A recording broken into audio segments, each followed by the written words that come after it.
Assalamualaikum warahmatullahi wabarakatuh. Kami dari kelompok 2 kelas F akan mempresentasikan konsep berkelanjutan pada bangunan rumah Uma Fafu. Sebelumnya, izinkan kami memperkenalkan diri.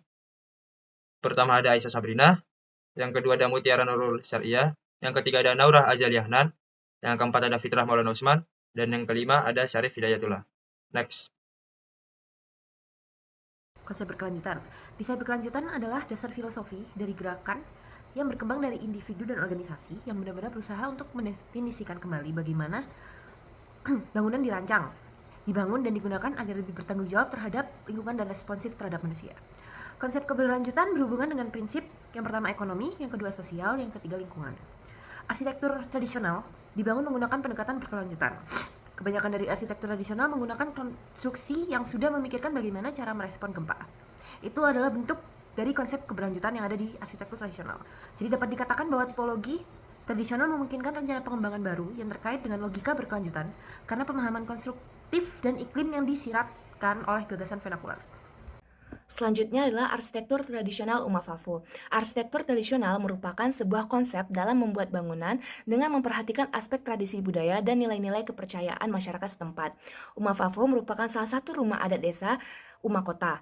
Uma Fafu ini dihuni oleh kepala suku atau yang disebut sebagai fukun. Nah, fukun ini terbagi menjadi dua, yaitu fukun veto wanita dan fukun mane pria.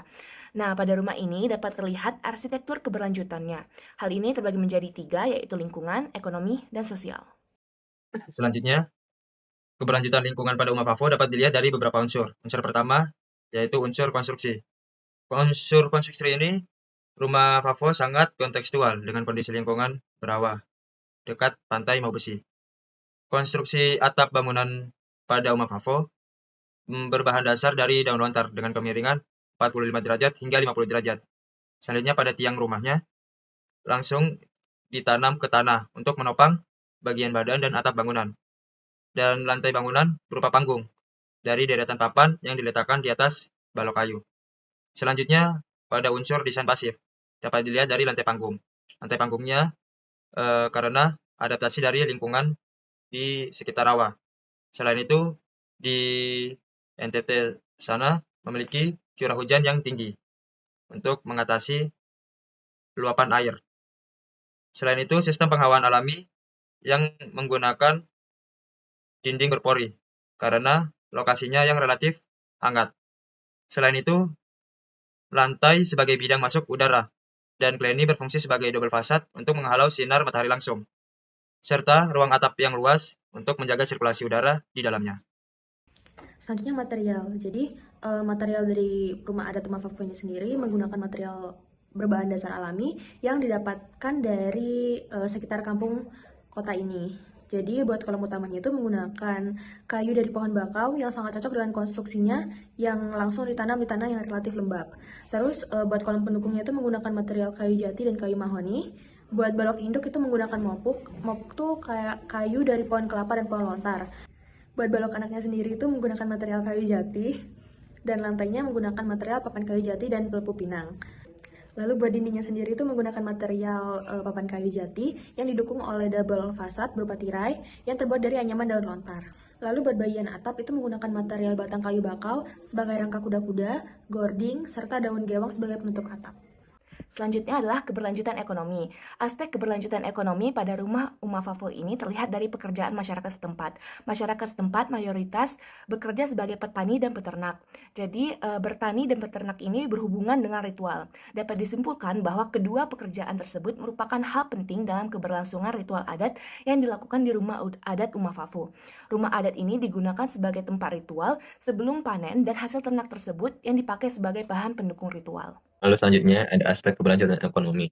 Pada keberlanjutan ekonomi ini ada dua pekerjaan, yaitu bertani dan beternak. Untuk masyarakat desa Lakekun umumnya bertani dengan mengusahakan kebun dan sawah. Rumah Fafu menjadi tempat ritual adat sebelum tanam dan sebelum panen. Hasil panen kemudian disimpan di rumah. Lalu selanjutnya ada beternak. Masyarakat desa Lakekun beternak di sekitar rumah untuk mendukung perekonomian keluarga, serta memanfaatkan hewan ternak untuk mendukung pelaksanaan ritual-ritual adat sebagai korban untuk ritual ataupun untuk dikonsumsi sebagai pelaksanaan ritual yang dilaksanakan. Lalu selanjutnya ada keberlanjutan sosial. Pada keberlanjutan sosial ini, Pada umumnya, rumah Fafo terlihat fungsinya sebagai rumah adat keluarga untuk menjalankan ritual-ritual adat sesuai tradisi yang ada. Contohnya pada ritual hamisan saat musim panen. Pada awalnya pembangunan rumah Fafo, seluruh anggota keluarga yang termasuk dalam bagian rumah adat tersebut diwajibkan untuk duduk berkumpul baik laki-laki maupun perempuan untuk mendiskusikan pembangunan rumah adat tersebut. Lalu selanjutnya ada anak laki-laki sulung dalam suku keluarga wajib memimpin pencarian material untuk pembangunan rumah adat. Dari ritual adat ini dilaksanakan di rumah Fafo. Yang paling besar bagi pemilik rumah adat adalah disebut sebagai Umawen, yakni upacara sebelum masuk rumah adat atau semacam peresmian rumah adat. Lalu selanjutnya ada Lakurai, yaitu upacara sebelum musim tanam, dan terakhir Hamisan, ya ini upacara saat panen. Contohnya pada gambar di samping. Kesimpulannya, rumah Fafo menjadi salah satu banyaknya rumah di Malaka yang berfungsi sebagai tempat ritual adat. Sebagai rumah yang kental dengan aturan adat, rumah Fafo bisa dibilang sangat adaptif terhadap lingkungannya, baik material hingga bentuk dan konstruksinya. Rumah Fafo juga memenuhi 3 prinsip keberlanjutan. Yang pertama lingkungan, sosial, dan juga ekonomi. Lingkungan dengan penggunaan material dan desain pasifnya, sosial dengan bagaimana rumah ini menjadi simbol suku, dan ekonomi dengan adanya ikatan antara mata pencaharian warga dengan rumah ini. Mungkin sekian dari kelompok kami. Bila ada kesalahan kata mohon dimaafkan. Jika ada pertanyaan bisa langsung ditanyakan di kolom komentar. Terima kasih.